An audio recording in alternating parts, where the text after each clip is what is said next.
amazing. So please welcome Chris from Twit Publishing. And tell us a little bit about Twit, because I didn't really give you a proper introduction. Well, do you want to come up and talk? No, not really.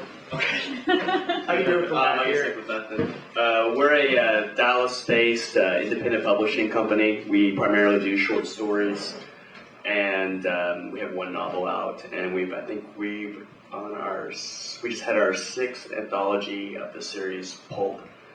Twit Publishing Presents Pulp come out. Actually, I didn't bring one out, though I should probably just show it. But and this is I'll be reading from one of our stories from our 6th anthology just came out beginning of February, and this is called Lance Astral Flare and the Big Space Zombie Shakeup. And this is by Leon Hammerstedt. I didn't actually write this. I'm just the editor on the books and stuff. Just the editor. Just the editor. My name's on the book. On the books, but I just edited it. All right, so we're going to start then. Now you just sit back in that seat of yours and let old Lance Astral Flare tell you a story that'll blow your circuits and make your hair stand on end. This one's better than anything on the old boob tube and twice as cracking as anything you'll hear from your grandpa. There I was, driving my normal route around the main belt from Sirius to Hygeia and looking for distressed SPVNVs when I picked up a ping from a beacon out there in the void. I'm just your friendly neighborhood self-propelled vacuum navigation vehicle merchant locomotion technician, you know, and I'm always looking for someone to help out of a bind. So check telemetry on the source, because that's my job and I do it right, and I see it's come from some asteroid in butt-fucking Egypt. Where the hell that ever was, that ain't nobody's been to in probably over a decade. Maybe even longer. I mean, this damn thing is even on my charts, and I keep my maps going back years, because like I said, that's my job. So up here, my Galaxy Motors Galactic Panther 9000 that direction, taking it nice and slow and steering clear of the smaller chunks of space rock. I've seen too many people stuck in the side of the main channels because they got cocky. Not Lance Astral, though, no sir. Susie Q's my wife, my life, and my home, but more than that, she's my chow ticket. Up ahead I see her, that mean piece of space dirt flowing out from the bowels of some exploding star eons ago. She was more barren than a 4-year-old spinster that sold her uterus off to keep the bank from closing the town orphanage. Not a speck of life to be seen or texted by the old sensors. Think to myself, just where in the hell is this distress signal coming from? No engine disturbances on the big screen and no sign of life neither. Rather than come out all this way for the main drag just for a wild duck race, though, I swing by for a closer look, going in low and slow enough to peer out the old porthole and look down on the rock herself. That's when I see it. Big old cruiser-class space ferry. She was a big girl, but not so big me and Susie Q couldn't get her out of that bind. I held her on the main line, and know what I got? Nothing but static. Name, how you do, thanks for the help, but we don't need it. I figured, what the hell, though? If this baby's abandoned, I can haul her on in and sell her for scrap by the pound. I know opportunity when I see it, that's for goddamn sure.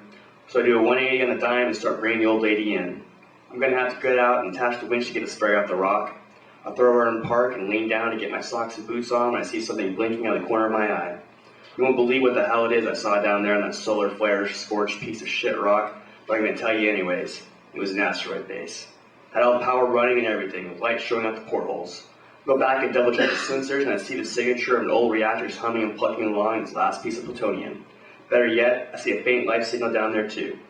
Not particularly strong or nothing, but strong enough that something's got to kick me down there. What do, you ask? What the hell do you think I do, you fucking space orangutan? I finished putting my damn boots on and crawling into my suit. That's what. I'm Lance Astral Flare, and I'll haul your buns up a jam every time. There I am, I step in the airlock and fly out to the void, my trusty toolbox in hand and bolt gun maglock to my hip. We hear the crack of the ship's radio off in the cab. Someone's trying to hail me, I figure. It's probably someone from the ferry asking about how much old Lance is going to charge to pull the cojones out of the fire. I hop on the iron and say, "This is Lance Astral Flare with B&B Wrecker. Come on back, over." "Help us, please." Comes back the smoothest, most velvet-covered voice you, me, or anyone's ever goddamn heard.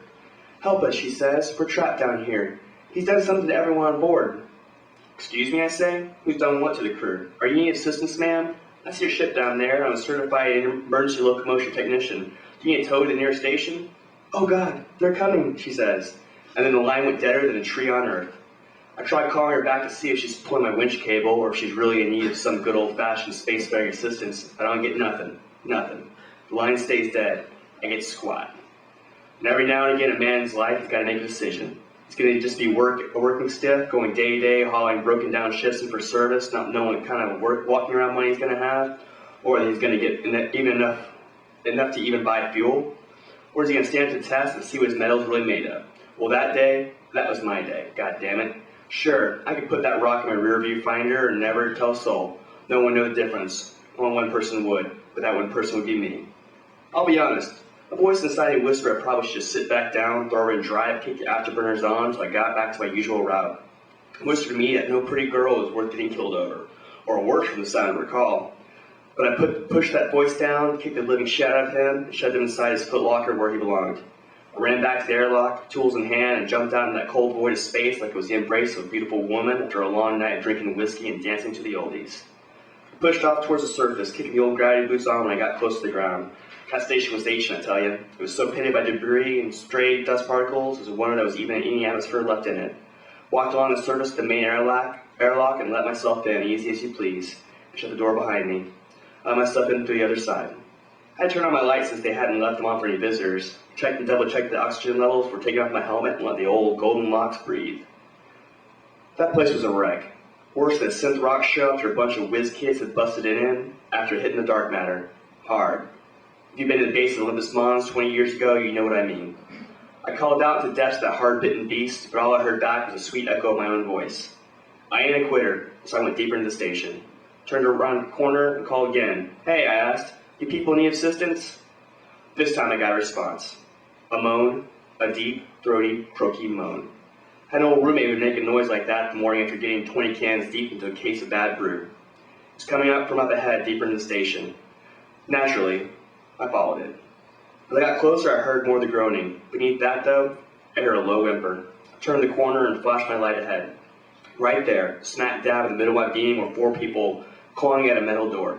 Well, I say people, but I really mean used to be people.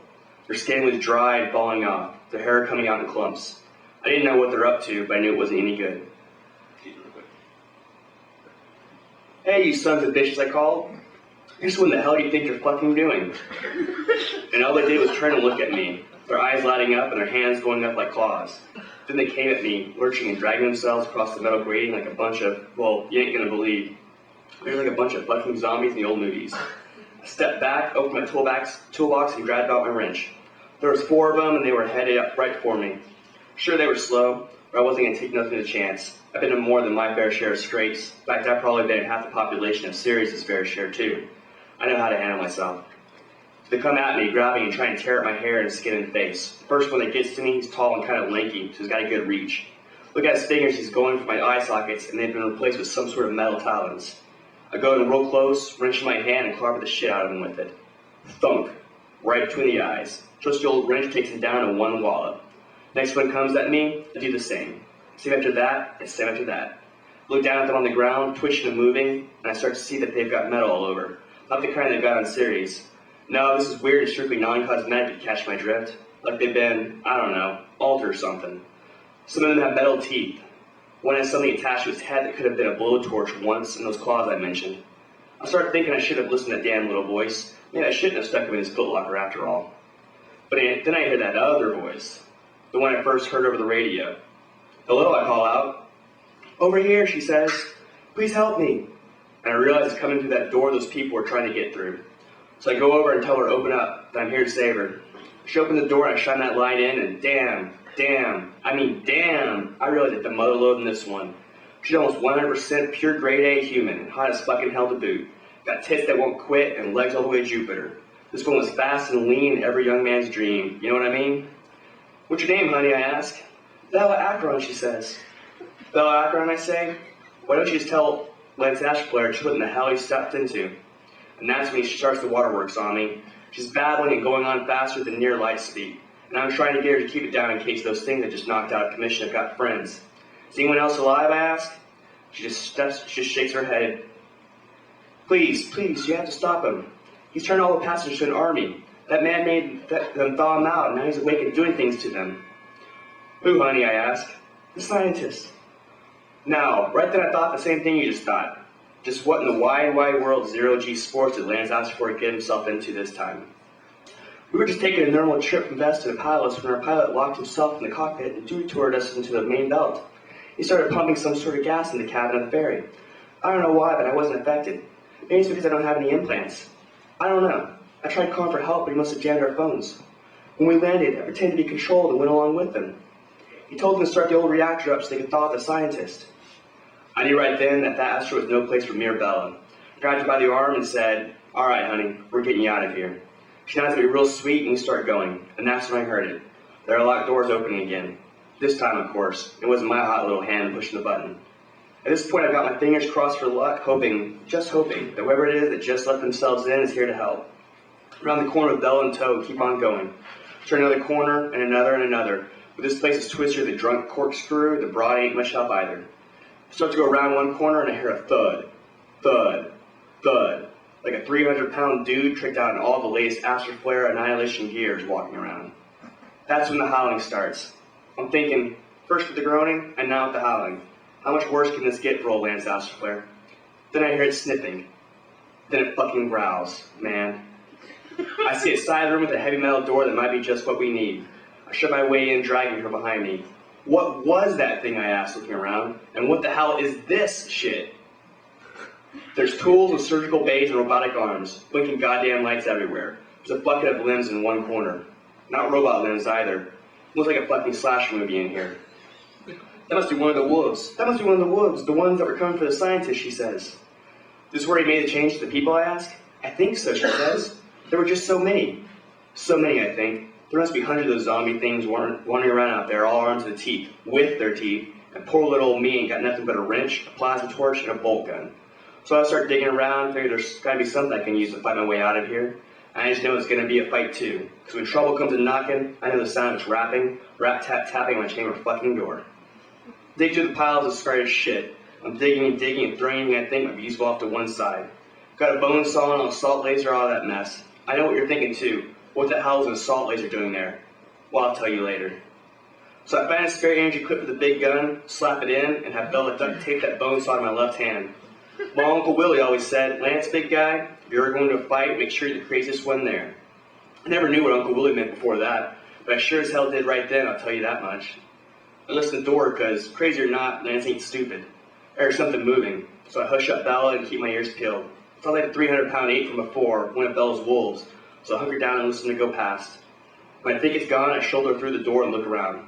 I look right, nothing. I look forward, nothing. I look left. I can feel that ugly son of a bitch's breath in my face, just panning away like the nastiest, worst, most roid-raged, rabies-infested, flea-bitten mutt you've ever had the displeasure of laying your eyes on. He was big, he was furry, he was mean, I could tell he was pissed and hungry. He had yellow fangs and was dripping acid from his jaws. So what do? Tell you what the hell I do. I uppercut him with the bone saw in my left hand and unload the assault laser in his belly. He rears back, howling and buzzing and spraying gore all over the walls, thrashing around and shooting laser beams from his eyes at the ceiling. I'm screaming right alongside him, screaming just to keep my fucking sanity at this point, and there's a smell like someone's cooking up sausage stuffed with crazy werewolf hair. He just dropped one in the fire. Bella's screaming behind me, and this wolf's flying around, trying to get out the end of my saw, but I'm not letting him go. Then I guess I hit deep enough because the only thing I hear after a while is the sound of the bzzz from the saw and my own yelling. So I kick that son of a bitch backwards, I turn to the girl and say, "Hey, where in the hell is that reactor from here?" She tells me it's 3 floors down and she thinks she can guide me there. I tell her, "Don't think, honey, just know." And she says, "Yeah, she can do that." So we head out to find an elevator. Problem is, none of these elevators work. We get in and try pushing buttons on the damn thing, but there's not enough power to run. Just the main elevator works, and when I put my head around the corner to take an old look-see at the situation, there's zombies and werewolves duking it out already. There's limbs and furs flying all over like it's a limb and fur circus in there. Blood spraying the walls, wolves are howling and yelping and growling, and then there's that moaning and groaning coming from the zombies. So we decide to take the stairs. We get to the bottom of them, all the way down in the stone bowels of this bad beast from the dark side of God knows where, and start wandering around. It's quiet down there, just the whine of servos and the hiss of steam and gas. It was too damn quiet, you ask me. Bella's whimpering and trying to pull me back, but I pull her close and say, "Baby, we ain't going until this job's done. No way Lance Ashford is going to unleash these sons of bitches in the solar system." She nods, and that cute little lower lip starts to quiver, and we keep on going. Bella couldn't remember exactly where the reactor was, but that's fine, because we got signs, and I practically made a living from reading signs. I lead her down the main hall towards the reactor, find the door, and go in. Some kind of command center, some crazy-looking little guy punching away on a keyboard, and some shriveled-up blue guy who's wrapped head to toe with bandages and wearing a hydraulic power suit with his face on the floor.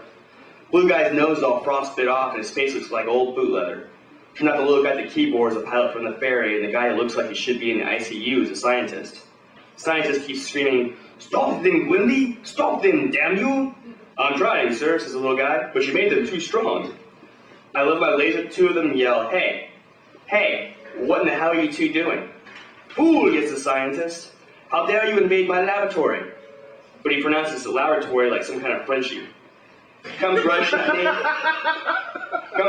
me, the ground shaking and earthquaking under our feet. I push Bell out of the way and dive at him, laser rifle blasting and bone saw buzzing. I shatter the glass in his suit and he screams. All the gas starts leaking out of the glass cockpit in the suit. He's flying around like a fucking grizzly bear that ain't eaten some campers in a week.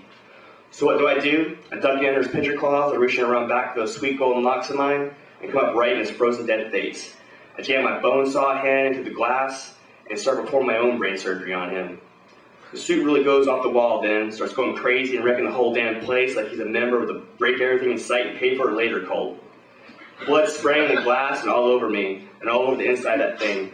I ride that bad bastard to the ground and dig my bone saw out when I almost hit the headrest to the other side of the guy's cranium. I leap off it and look around. Quimbley, that sleazy little dickhole, has got Bella hostage.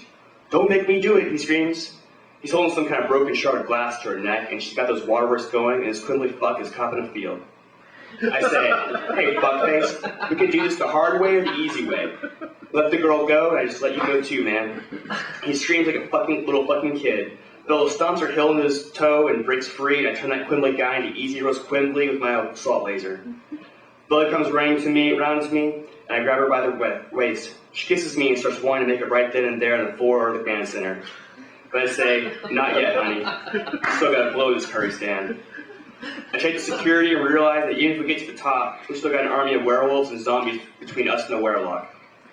But I figure, hell, we've come this far, we might as well go for the whole chili-covered enchilada. So I start setting the reactor into overdrive. There wasn't a lot of plutonium left, like I said before, but there was enough to wipe this ugly-ass little pimple off the glorious face of the Milky Way. We're on our way out the door when I get an idea. I have Bella help me grab the scientist out of the hydraulic power suit, and we both climb into the cockpit. I figure, hell, I ain't gonna be using it. We get out of the power center and into the elevator. It's just the whining of the lift and the breath of a beautiful woman on my neck for 3 levels. Then the door opens. All the zombies, at least 3 dozen and what's left of the werewolves, are going at it like whiz-smoking cats and drop-storming dogs. Or wolves. Whatever. There's blood and screams and burnt flesh. Werewolves are tearing zombies apart and cooking their entrails with laser beams from their eyes. Awful shit I still wake up screaming from in the middle of the night. "Hey," I holler. "Hey, you ugly bioengineered, cybernetically enhanced sons of ugly bitches." They all stop and look at me as I flip up the lid on one of the joysticks in the cockpit. "Eat this, furballs." I yell as I start spraying the whole hallway down with napalm and pain. What does burning werewolf smell like? Like something you want to forget, that's what. One of the wolves jumps at me like a giant flaming, howling marshmallow that's pissed you dropped at the campfire. I bat him away like I'm the queen of prom night and he's the handsy varsity quarterback. Crush him into the ground and stomp on him with a big hydraulic power foot and just keep on walking. No looking back, no regrets. Keep spraying those assholes down so there's nothing moving. "Hurry, Lance," Bella screams with the crackling and popping of napalm-coated mutant freaks. "The reactor." "Don't worry, honey," I say, walking through the smoke and flames. "I got you." We make it to the airlock and I get Bella into a suit. Then route the airlock and into the void. I send her up to the Susie Q and have her release the windshield. Attach the ferry and get in with her. We pull that beauty right off the asteroid, easy as you please. This reactor goes new supernova and pops that werewolf, zombie, and crazy scientist-filled zit all over the space-time continuum. "Lance," Bella says, crawling to my lap and putting her head on my chest while I drive away. Thank you for everything." And I say, "Don't mention it, honey. I'm Lance Astroflare, and I'll always get you out of jam."